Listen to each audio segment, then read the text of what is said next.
Hello, ladies and gents, boys and girls, people of all ages, sexualities, and identities, and welcome back to another game review. And I know, I apologise, it has been a very long time, but we have been really invested in going back in time with the Resident Evil series and really getting into the core basis of this kind of overarching story. Now, we're still currently, I will admit at this point, we are still currently needing to go back and finish the very first game. But story-wise, we kind of skipped ahead and decided to go for Resident Evil 2. Now, Resident Evil 2 follows the story of Leon and Claire. Leon is out in a town after he essentially just begins to investigate a gas station.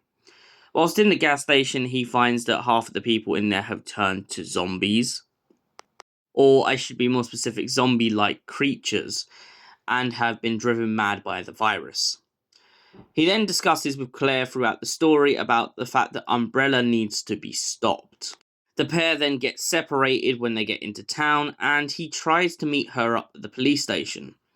He ends up spending most of the story essentially chasing around clues and cryptic kind of backstories to exactly what's going on.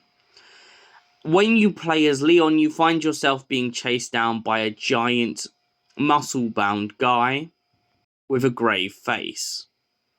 Eventually, you manage to get to the bottom of the police station by getting pieces and pieces of the puzzle and unlocking a clock tower kind of puzzle, and find yourself in a position in which you have to help a woman named Ada who claims to be FBI.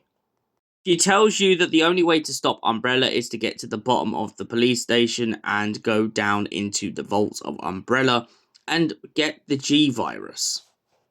Now, the G-Virus is the virus that caused this whole thing to begin in the first place. It turns out that Umbrella was experimenting with things that they couldn't control, and the virus broke out and began to infect people. During the course of this story, we find ourselves coming into contact with a man and his daughter has been turned by the virus. The man wants more time with his daughter and doesn't care who he has to kill to do so. We begin to see the plague of this virus, and sometimes in the story we begin to play as Ada. After discovering the G-Virus and going through all the tunnels and everything that we've had to do, we soon learn that the Doctor who we have been using as a villain isn't actually a villain at all. Turns out that Ada works for a secret organisation that just wants to sell Umbrella's work off so that they can experiment with it for themselves. Leon is then left with a choice between letting her live and letting her die. We end up letting her die, and Leon finds himself trying to escape the building as it gets ready to self-destruct.